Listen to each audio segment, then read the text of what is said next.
Hello everyone, good afternoon po sa inyong lahat. Magandang hapon. Ayan, welcome back muli po sa ating munting channel. This is Weng BTE, ang inyong host. 5, 4, 3, 2, 1, go!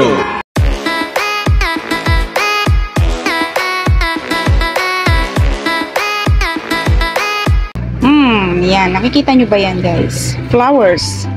These are real flowers. Real flowers of rose.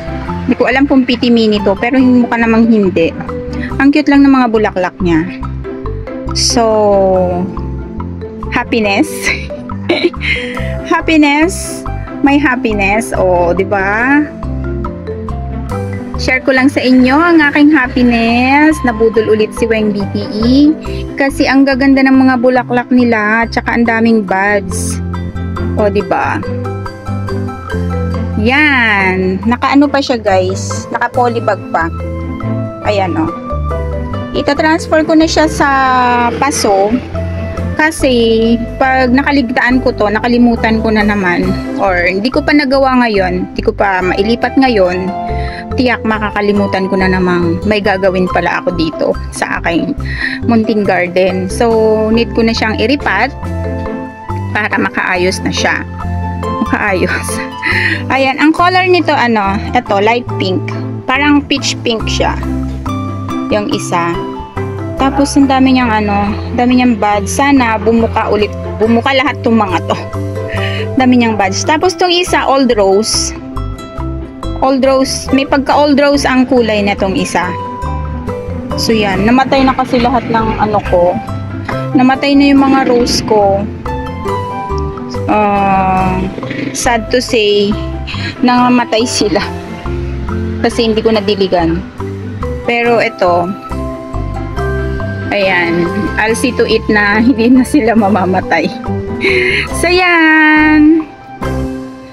Pakita ko na lang ulit sa inyo po pag naripat ko na. Ayan.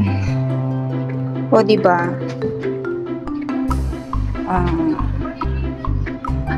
Ang nangyari kasi dito, nung namalengke ako kahapon ba yun? Oo, kahapon pala. Nung namalengke ako kahapon, naka-backride ako sa tricycle. Nakita ko tong si kuya na yung may sidecar na basta yun ang tawag sa kulong-kulong ganon, na puno ng halaman. Alam niyo yung nagtitinda ng halaman na mga naka-sidecar ganon. Tapos sabi ko, nakita ko kaagad yung mga bulaklak, ang gaganda. Sabi ko ganyan. Sabi ko sa asawa ko, wait lang, sabi ko bibili ako ng sabi ko bibili ako ng rose. Sabi ko ganyan. Hindi ako pinansin ng asawa ko. Dumiretso lang siya. Tapos nakita siguro ako nung driver na parang nakatingin ako dun sa mga halaman. Kaso nag-iba na siya ng way. Umiba siya ng way. So yon. Tapos nung pauwi na kami, nadismayo ako dun kasi hindi ako nakabili. Nung pauwi na kami, meron kasi akong dinaanan muna na bibilin pa. So dun sa street na yon, nakatigil na kami kasi bumibili na ako nung nakalimutan kong bilhin. Maya-maya nandiyan na naman si kuya, yung si kuyang nagtitinda ng halaman. Sabi ko, sinusundan talaga ako. Sabi ko, sinusundan ako nung nagtitinda ng halaman. Di sabi ko, kuya, wait lang, dyan ka lang. Ayan guys, napabili ako ng wala sa oras. O diba, kung talagang hindi ako bibili, hindi ako makakabili, hindi ako pabibilhin, hindi ko na siya makikita ulit, 'di ba? Kasi umiba na siya ng way Yung way na dinaanan namin, hindi na siya doon dumaan. Tapos nung pauwi na lang lahat, bibilin na lang dun sa nakalimutang bilhin. Aba, si kuya nandiyan na naman siya. So ano pang gagawin ko, 'di ba? Sinusundan ako ng mga flowers na 'to. Ginastify ang pagbili ng halaman. O, 'di ba? Sinundan ako kaya ako napabili. Ayan, tapos nung tanungin ko yung presyo, sabi ko, kuya, magkano yung price? Sabi niya, 150 po. Sabi ko, pwede bang 100 na lang? Ma'am, dati kasi kaninang 200 yan. Eh, wala pa akong nabentang rose. Kaya 150 na lang po para may mabenta po ako, sabi niya ganyan. So, syempre hindi na ako tumawad.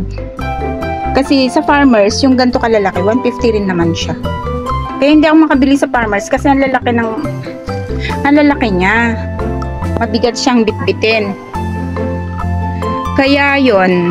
Yan, napabili si Weng BTE na naman ang kanyang happiness. Ang gaganda kasi guys ng mga bulaklak. Happiness ko talaga to. O, diba? So, yan. Pakita ko na lang sa inyo kapag na-i-transfer ko na siya sa pot. Diyan lang kayo. Ayan guys, transfer ko na. Dito ko na lang ilagay. Ayan. Hindi ko lang alam kung kasi malaki ko. Pero bawasan ko na lang siguro yung ano. Tapos ang gagawin ko dito para ma-shoot siya, butasan ko na lang yung ilalim. Kasi kung paganyan ko siya, masyadong magagalaw yung kanyang ugat. Ayan. Pero pag nakabili ako ng mas malaking paso, lilipat ko na lang sila. Naggamit lang ako ng pot na used na. Mag-reuse na lang tayo ng old pots. Yun. Nabutas ko na siya. Ayan. Pakita ko lang sa inyo. Ayan o. Dito ko na lang siya binutasan sa may puwetan niya para makuha natin ng maayos. Hindi ko napapalitan yung ano, dadagdagan ko na lang ito ng lupa. Kasi more on ano siya eh, more on mas madami yung ipa niya. Kaya pag ano, magdadagdag na lang ako ng soil. Ayaw niya makuha. Ayaw matanggal. Ayaw niya umalis sa kanyang dating ano. Yan. Natin siya i-root.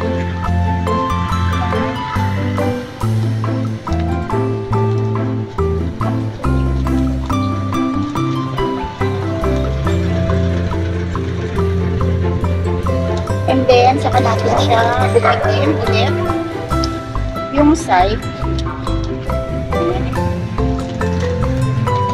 O, diba? Mas convenient siya tanggalin sa polybag. Ay! Kaysa sa ano, kasi matatapon at matatapon yung ibang lupa niya. Gawa nga nung ano to, buhag-hag lang siya kasi ano lang to, ipa. So yan, na-stress na yung mga ugat niya kasi ano, ito, kakabuhat. Pero kaya natin kaya natin iriripat na para madilim na guys. Baka di ko na maipakita yung isa sa inyo habang nililipat ko siya. Pakita ko na lang siya pag nalipat na, ha? Okay, thank you so much. Ayan, hello guys! Magandang hapon. Good afternoon po. Pakita ko na sa inyo yung tinanim ko kahapon. Yung niripat ko pala. Niripat ko siya from the polybag. Tapos transfer ko na sa used na paso. So, eto na. Nakapaso na siya. Ayan. Ayan. At saka ito, dalawa sila. So, yan. Sana magtuloy-tuloy yung flowers niya. Kasi gandang-ganda talaga ako sa kanya. Sa kanila pala. O, diba? Ayan siya. So, yun. Sana huwag mamatay. Ang dami niyang buds. Itong si Old Rose. Ayan, ang dami niyang buds. Yan, si Old Rose na to, ang dami niyang buds. Ito pa, oh. Oh. Kaso, parang naglalaglagan yung bulaklak na ito. O, diba? Ito pa siya, pabuka. So, yun. Sana ituloy-tuloy siyang mabuhay. Na-stress sila kasi nagalaw-galaw yung mga ugat. Pero, stress man, maganda pa rin, diba? Sana all, pati tao ganun. Kahit stress, maganda pa rin. Ayan, thank you so much for watching. Maraming salamat sa inyong lahat. Yan, eto rin, niripat ko rin pala to. Eto, bagong ripat lang siya, galing sa polybag. Parang feeling ko is, hindi lang feeling, talagang November ko pa to nabili. Kahapon ko lang niripat. At saka to. Yung mga kasabay nito, deads na hindi na naripat. Eto pa, oh. Buti nga ito, buhay pa, nakasurvive pa. Pati itong isa na to.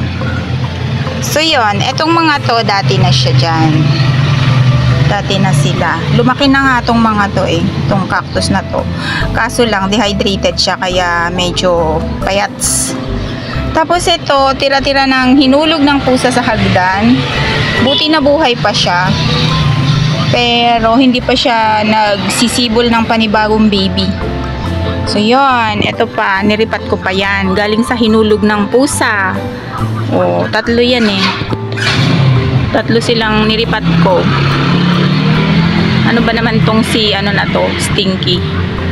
Stinky ko, ang haba. Oh, ayan yung pinaka paso niya. Ayan, makapal siya. Ayan, down. Oh, ang haba niya. Haba niya, diba? So, ito yung dulo. Ayaw lumabas. Ito ang dulo na ko. Naglaglagan na yung petals ng ano. Ayan o, ang haba. Oh. Ang haba ng... Ito kahit ilang buwan mong hindi madiligan, buhay pa rin siya. Napakatibay ng Stinky na to. Kaso, ano siya, nagpuputol-putol. Ang dami niyang ano. Maganda siyang tignan kapag ano. Tsaka napabulaklak ko na rin tong Stinky na to. Maliliit lang yung flowers niya. Yan, nag-flex ng ano. Nag-flex ng halaman. So yan, thank you so much everyone. Maraming salamat muli sa inyong panonood sa aking video ngayon. Ayun, basta. Eto pala, pabukan na siya. Oh, kahapon naka-close lang to. Pabuka na siya. Sana tumuloy siyang bumuka. Bye-bye everyone. Thank you so much for watching. Keep safe and God bless. I love you all. Bye-bye.